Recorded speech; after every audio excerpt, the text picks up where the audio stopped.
एक नंबर बताता हूं आपको। आपने 50 लाख का होम लोन लिया 20 साल के लिए 8.5% इंटरेस्ट रेट पर। आप सोच रहे हैं ठीक है 20 साल में 50 लाख चुका दूंगा, लेकिन सच ये है कि 50 लाख के लोन पे 20 साल में आप सिर्फ प्रिंसिपल नहीं बल्कि 57 लाख से ज्यादा सिर्फ इंटरेस्ट चुकाएंगे, जो लगभग आपके ओरिजिनल लोन जितना ही है। रुकिए एक बार फिर से सुनिए। आपने 50 लाख का घर लिया और बैंक को आप देंगे 1 करोड़ से ज्यादा। तो क्या होम लोन एक फाइनेंशियल ट्रैप है? क्या घर किराए पे लेना ज्यादा स्मार्ट है या होम लोन लेना अभी भी समझदारी है? बस तरीके से आज इसी सवाल का ऑनेस्ट जवाब देने वाला हूं, नंबर्स से, लॉजिक से, बिना किसी बैंक की भाषा बोले। और वीडियो के आखिर में 5 ऐसे स्मार्ट मूव्स बताऊंगा जो आपका लाखों रुपए का इंटरेस्ट बचा सकते हैं, लेकिन बैंक्स ये कभी खुद नहीं बताते। पहले समझते हैं असली गेम क्या है। देखिए, होम लोन का सबसे बड़ा जो प्रॉब्लम है वो ये नहीं है कि इंटरेस्ट ज्यादा है। प्रॉब्लम ये है कि ज्यादातर लोगों को पता ही नहीं होता है कि वो एक्चुअली कितना पे कर रहे हैं। आप ईएमआई देखते हैं 40,000 रुपए महीना, मैनेजेबल लगता है और आगे बढ़ जाते हैं, लेकिन जब आप टोटल पिक्चर देखते हैं तब असली शॉक आता है। चलिए एक सिंपल एग्जांपल से समझते हैं।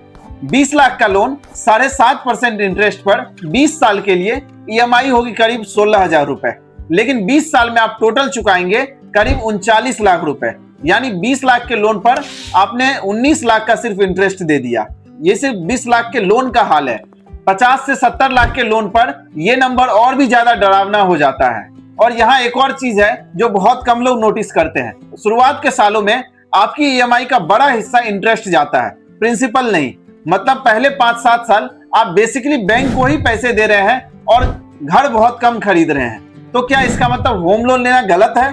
नहीं, लेकिन इसे समझे बिना लेना वो जरूर गलत है। ये डिबेट बहुत पुरानी है, हर किसी की एक राय होती है। कोई कहता है किराया वेस्ट ऑफ मनी है, ईएमआई दो और अपना घर बनाओ। कोई कहता है कि ईएमआई में इतना इंटरेस्ट जाता है, किराए पे रहना और बाकी इन्वेस्ट करना बेटर है। दोनों एक हिसाब से सही है, लेकिन सच इन दोनों के बीच में है। सोचिए, अगर आप 30,000 किराया दे रहे हैं और प्रॉपर्टी की वैल्यू नहीं बढ़ रही है उस एरिया में, हाँ आप पैसा वेस्ट कर रहे हैं।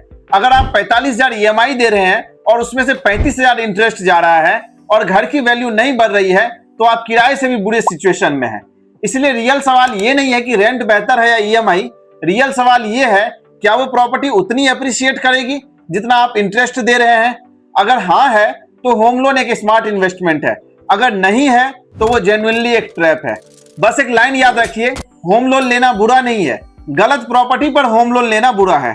एक सेकंड रुकिए, अगर ये वीडियो अभी तक आपको यूजफुल लग रही है तो अभी लाइक कर दीजिए और कमेंट में लिखिए लोन। मुझे पता चलेगा कि आप इस टॉपिक पर और डेप्थ चाहते हैं। ठीक है, अब आगे बढ़ते हैं। ये वो हिस्सा है जो सबसे ज्यादा लोग इग्नोर करते हैं और सबसे ज्यादा पछताते हैं। आज 2026 में इंडिया में होम लोन का रेट 7.10 से लेकर के 13% तक है, आपके क्रेडिट स्कोर, इनकम और लोन अमाउंट के हिसाब से। और इसी स्प्रेड में आपका लाखों रुपए का फर्क है।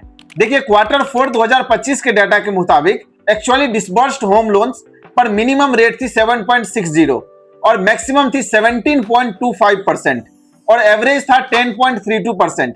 यानी बहुत से लोग जो एडवर्टाइज रेट से बहुत ज्यादा पे कर रहे हैं, सिर्फ इसीलिए क्योंकि उन्होंने कंपेयर नहीं किया, नेगोशिएट नहीं किया। सच ये है कि 0.25% का भी फर्क 20-25 साल में लाखों रुपए की डिफरेंस बना देता है। और एक पुणे के आईटी प्रोफेशनल की रियल स्टोरी है। उसने कंपेयर नहीं किया और बाद में पाया कि दूसरे लेंडर से लोन लेते तो 5 लाख रुपए बच जाते, सिर्फ रेट के फर्क से। इसलिए जब भी होम लोन लेने जाए कम से कम 4-5 बैंक से कंपेयर करें। SBI, HDFC, ICICI, bank of Baroda, ऐसे और भी कई सारे बैंक्स हैं। सबके रेट्स देखें और नेगोशिएट करें, और ये एक फोन कॉल का फर्क लाखों रुपए बचा सकता है। होम लोन की बात करते हैं तो कोई ना कोई जरूर कहता है यार टैक्स बेनिफिट तो मिलती है, और ये सच है, लेकिन पूरा सच नहीं है। सेक्शन 80C के अंडर आप होम लोन के प्रिंसिपल रिपेमेंट पर 1.5 लाख तक का डिडक्शन ले सकते हैं, और सेक्शन 24B के अंडर इंटरेस्ट पर आप 2 लाख तक का, अगर घर सेल्फ ऑक्यूपाइड है तो टोटल मैक्सिमम टैक्स बेनिफिट है 3.5 लाख सालाना। अगर आप 30% टैक्स ब्रैकेट में आते हैं तो ये करीब 1 लाख की एक्चुअल सेविंग कर सकता है हर साल। लेकिन यहाँ एक ऑनेस्ट चीज बताता हूं जो बहुत कम लोग कैलकुलेट करते हैं। अगर आप 20 साल में 57 लाख का इंटरेस्ट दे रहे हैं और टैक्स में 20 साल में मैक्सिमम 20 लाख बचा रहे हैं, तो आप फिर भी 37 लाख एक्स्ट्रा दे रहे हैं। टैक्स बेनिफिट एक बोनस है, होम लोन का प्राइमरी रीजन नहीं होना चाहिए। और एक और इंपॉर्टेंट बात, न्यू टैक्स रिजीम में ये डिडक्शन अवेलेबल नहीं है, तो अगर आप न्यू रिजीम में हैं तो ये बेनिफिट आपको मिलेगी ही नहीं। इसीलिए होम लोन लेने से पहले अपने सीए से पूछिए आपके लिए कौन सा रिजीम बेटर है। अगर आप चाहते हैं कि मैं होम लोन टैक्स बेनिफिट्स पर एक डिटेल अलग वीडियो बनाऊं तो कमेंट में लिखिए टैक्स। जिस टॉपिक पर सबसे ज्यादा कमेंट आएंगे उस पर अगला वीडियो। चलते हैं अब सबसे इंपॉर्टेंट पार्ट पर, वो 5 स्मार्ट मूव्स जो बैंक कभी नहीं बताते। ये वो पार्ट है जिसका मैंने वीडियो के शुरू में प्रॉमिस किया था। ध्यान से सुनिए क्योंकि ये 5 चीज आपका लाखों रुपए बचा सकती है। पहला मूव देखिए, प्री पेमेंट का। जितना जल्दी हो सके, आपके लोन के तीसरे साल में अगर सिर्फ 50,000 रुपए एक्स्ट्रा देते हैं तो ये आपके बाकी टेन्योर में से 4.5 लाख रुपए इंटरेस्ट बचा सकता है। क्योंकि शुरुआती सालों में जो पैसा आप देते हैं वो डायरेक्टली आपके प्रिंसिपल से कटता है, जिस पर बाकी सारा इंटरेस्ट कैलकुलेट होता है। इसलिए बोनस आए, इंक्रीमेंट आए, पहले लोन में डालिए, बाद में खर्च कीजिए। दूसरा मूव है टेन्योर छोटा करिए, ईएमआई बड़ी करिए। 50 लाख का लोन 8.75% पर 15 साल में करीब 25 लाख इंटरेस्ट देंगे, लेकिन 25 साल में यही 60 लाख हो जाता है। यानी सिर्फ टेन्योर का फर्क आपको 35 लाख ज्यादा खर्च करा सकता है। अगर थोड़ी ज्यादा ईएमआई अफोर्ड हो सकती है तो टेन्योर घटाइए। ये सबसे सिंपल और पावरफुल मूव है।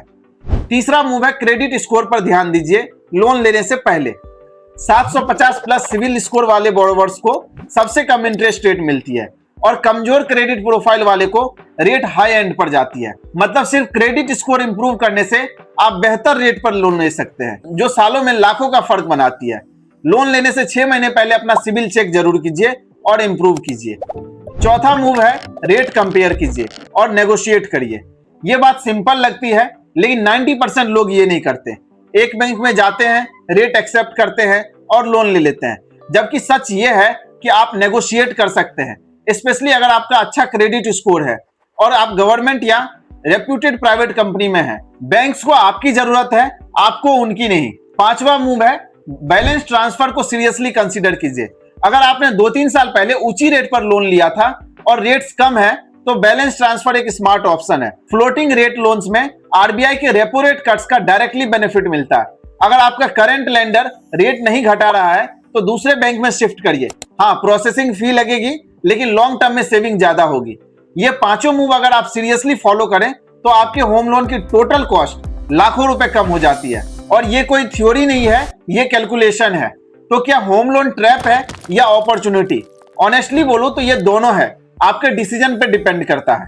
होम लोन एक ट्रैप है अगर आपने रेट्स कंपेयर नहीं किया और ज्यादा इंटरेस्ट दे रहे हैं। होम लोन एक ट्रैप है अगर आपने 30 साल का टेन्योर ले लिया और कभी प्रीपे नहीं किया। लेकिन होम लोन एक पावरफुल टूल है अगर आपने एक सही लोकेशन पर सही प्रॉपर्टी ली। होम लोन एक वेल्थ बिल्डर है अगर आपने रेट नेगोशिएट किया, टेन्योर स्मार्ट रखा और जब भी एक्स्ट्रा पैसा आया लोन में डाला। सच ये है कि इंडिया में मिडिल क्लास के लिए होम लोन के बिना घर खरीदना ऑलमोस्ट इम्पॉसिबल है। इसलिए सवाल ये नहीं होना चाहिए कि होम लोन ले या नहीं, सवाल ये होना चाहिए लोन स्मार्टली कैसे ले। एक लाइन में बोलूं तो होम लोन ट्रैप नहीं है, अनइन्फॉर्म्ड होम लोन जरूर ट्रैप है। अगर आपने जो 5 मूव सीखे अगर उन्हें सीरियसली फॉलो करें तो आप उन लोगों में होंगे जो होम लोन को बर्डन नहीं बल्कि एक स्मार्ट फाइनेंशियल डिसीजन की तरह यूज करते हैं। अगर इस वीडियो ने आपकी थिंकिंग शिफ्ट की हो तो अभी सब्सक्राइब करें। और अंत में याद रखिए, होम लोन लेना प्रॉब्लम नहीं है, होम लोन को बिना समझे लेना प्रॉब्लम है।